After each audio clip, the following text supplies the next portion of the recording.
ہو. تو یہ قوم کو، امت کو، عوام الناس کو کنٹرول کرنے کے لیے یہ کرسیوں سے چیزیں ریلیز کی جاتی ہیں. ان کو اپنے آپ میں حکومت کا یہ ذمہ داری اس کی ہوتی ہے کہ عوام کیسی چل رہی ہے. راتوں کی تاریکیوں میں چراغ لے کر ایسے نہیں مدینہ کی گلیوں میں مخلوق کی نگرانی کی گئی ہے، کیونکہ یہ حکومت کی ذمہ داری تھی. حضرت فاروق اعظم نے ارشاد فرمایا، میری دور حکومت میں اگر دجلہ کے کنارے بکری کا بچہ بھی پیاس سے مر گیا تو سوال عمر سے پوچھا جائے گا کہ تیری سلطنت میں بکری کا بچہ مرا کیسے.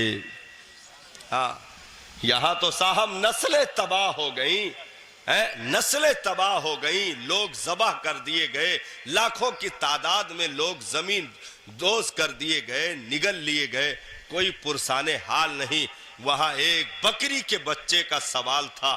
حضرت فاروق اعظم کے دور میں اونٹ کی ایک رسی گم ہو گئی، ایک رسی، کیونکہ اس دور میں جیسے بیت المال میں اونٹ آتے تھے تو ان کے گھٹنوں کو باندھنے کے لیے رسی بھی آتی تھی، تو رسیاں الگ جمع ہوتی تھیں. اتنی رسی ہے وہ رجسٹر میں لکھی جاتی تھی، اتنے نکیل ہیں گھوڑوں کے وہ لکھے جاتے تھے، اتنے کجاوے ہیں وہ لکھے جاتے تھے، سب بیت المال میں جمع ہوتے تھے اور وہیں سے فوج کے لیے ریلیز کیا جاتا تھا.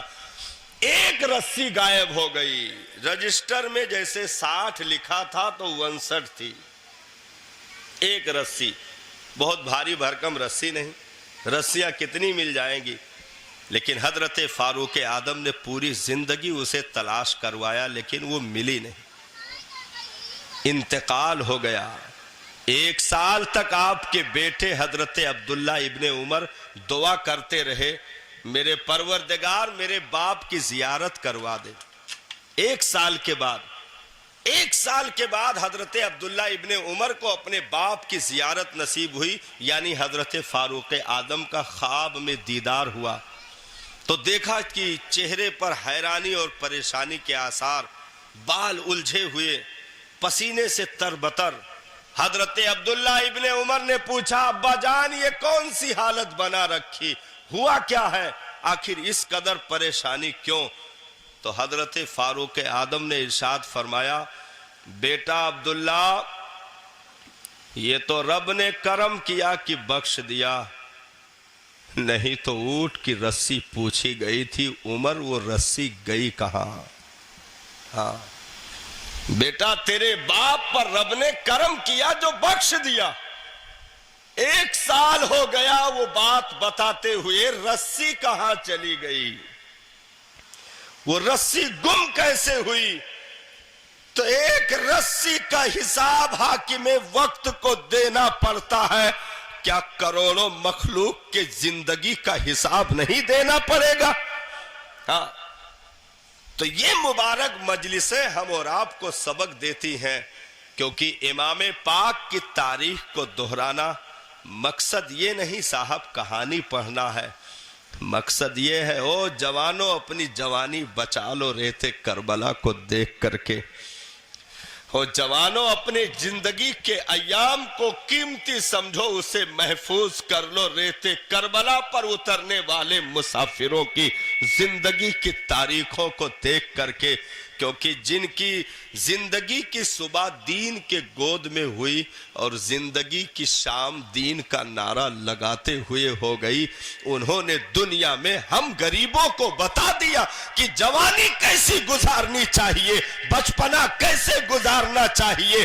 جوانی یہ نہیں صاحب کھاؤ کماؤ اچھے کپڑے پہن کر اچھے موبائل چلا کر کے مر جاؤ، پیشانی سجدے سے ذرہ برابر ٹچ بھی نہ ہونے پائے، یا یہ زبان گناہوں سے دور نہ ہونے پائے. نہ ریت کربلا کی تاریخ یہ بتاتی ہے اپنے آپ کو اتنا پاکیزہ کر لینا کہ اسلام جیسے ریت کربلا کے مسافروں پر فخر کر رہا ہے، تم پر بھی نسلیں فخر کریں، تم پر بھی قومیں فخر کریں، اور آنے والی نسلوں کو یہ فخر ہو کہ ہمارے آبا اجداد تھے جنہوں نے ہم کو پروان چڑھایا، ہم کو پالا. ایک جلسے میں ہم لوگ حاضر تھے. ایک باپ غریب آدمی تھا, 2 بیٹے اس کے تھے, دونوں معذور تھے. دونوں بچے پیر سے نہیں چل سکتے تھے, اتنے بڑے تھے, لمسم 10-11 سال کی عمر ہوگی. ہاں, دونوں بچے پیر سے معذور تھے, لیکن وہ باپ ان بچوں کو نہلا دھلا کر کے, غریب تھا, ہمارے خیال رکشہ وغیرہ چلاتا ہوگا, ہاں بالکل غریب آدمی. بچے چل نہیں سکتے تھے, پیر پولیو زدہ تھے, دونوں بچے معذور تھے, 10-11 سال کی عمر ہوگی. ان کو نہلا کر کے, اچھا کپڑا پہنا کے, سر پہ ٹوپی لگا کر کے, وہ غریب باپ اپنے اس کندھے پر ایک بیٹے کو, اس کندھے پر ایک بیٹے کو بٹھا کر نبی کی میلاد میں لے کر آیا تھا اور بیچ میں بیٹھا تھا. ہاں, اس جلسے میں ہم لوگ تھے ممبر پہ. حضور سید گلزار میاں صاحب مسولی شریف وہ بھی ممبر پہ موجود تھے, آصف رضا سیفی کی نظامت تھی, وہ بھی موجود تھے, اور بہت سارے علماء موجود تھے. وہ آدمی بیچ میں بیٹھا تھا, دونوں معذور بچوں کو کندھے سے اتار کر اپنے جانوں پر بٹھا کر اور ٹوپی لگائے ہوئے, دیکھ کر کے درد لگ رہا تھا. ہاں, آصف سیفی کی نگاہ اس پہ پڑ گئی اور بتایا, کہا کہ یارو کبھی نسلوں کو اچھی راہ دکھانا ہو تو اس غریب کی سیرت پڑھ لینا. ہاں, جس کے بچے معذور ہو اس کا عذر تھا, گھر سے نہ لاتا, لیکن قدموں پہ چل نہیں سکتے, کندھوں پر بٹھا کر کے لے کر آیا محفل رسول میں حاضر کر دیا. کم سے کم اس سے سبق سیکھ لو کہ مصطفیٰ جان رحمت کے محفل میں جانے کا فائدہ کیا ہوتا ہے. ارے تو وہ اعجاز ہم لوگ صاحب, وہ منظر آج بھی نگاہوں میں گھوم رہا ہے. 10,000 آصف سیفی نے دیا اور 21,000 غالباً سید گلزار میاں صاحب نے دیا, ایک اور صاحب تھے 11,000 انہوں نے دیا, ایک اور صاحب تھے 5100 انہوں نے دیا. اس کی جھولی بھر گئی صاحب پیسوں سے. ہاں, اس کی جھولی بھر گئی پیسوں سے, اور نعرہ لگ رہا تھا محفل میں جو کہتے ہیں محفل رسول میں کچھ نہیں ملتا, آقا کیسے نوازتے ہیں اس غریب کو دیکھ لینا. ہاں, وہ درد دل کے ساتھ مجبوری کے عالم میں چل کر آیا تھا, لیکن نبی نے ایسے نگاہ کرم ڈالا صاحب کہ اٹھنے سے پہلے جھولیاں بھر گئی, اور وہ ایک مثال بن گیا. آج تک ہم لوگ ممبر پہ بیان کر رہے ہیں, 10 سال کا قصہ ہو گیا, اب وہ کس حال میں ہوگا خدا جانے, لیکن آج بھی وہ بیان ہو رہا ہے. مطلب کہنے کا یہ ہے, اپنی نسلوں کو سنبھال لو صاحب. ہاں, اپنی نسلوں کو سنبھال لو, کیونکہ گاؤں اگر گندی سیاستوں کا اڈا بنا تو اس گاؤں کو ذلیل ہونے اور ڈوبنے سے کوئی بچا نہیں سکتا. ہاں, اپنی نسلوں کو بچا لو صاحب. یہ کوئی نہیں کہہ سکتا کہ میں فلانا امیر ہوں, میں فلانا کبیر ہوں, یہ سب ذلیل حرکتیں ہیں. ہم نے تو کئی اسپیچوں میں یہ باتیں کی ہیں کہ دنیا آج جس دولت کے لاسٹ پائیدانے پر کھڑی ہو کر کے یہ کہے کہ ہم سے بڑا کوئی نہیں ہے, تو ہم پچھلی تاریخوں کے لوگوں کا ایک جوتا لا کر رکھ دیں گے, دنیا اس کی برابری نہیں کر سکتی. ہاں, کھا کے کما کے لوگ چلے گئے, کوئی ٹاٹا برلا امبانی بنا کرے, دنیا میں ایسوں کو رب نے نواز دیا, 70 اونٹوں پر خزانے کی چابیاں بھی لدی ہے اسی دنیا میں. اسی دنیا میں زمین پر جنت بنوانے والے مر گئے صاحب, جنت بنوا کر کے کیا لایا تھا سکندر, کیا لے گیا سکندر. تھے دونوں ہاتھ خالی, باہر کفن سے نکلے. اس لیے ہم اپنے آپ کو سنبھالیں. ہاں, 8-10 دن محفل ہو, پھر بھی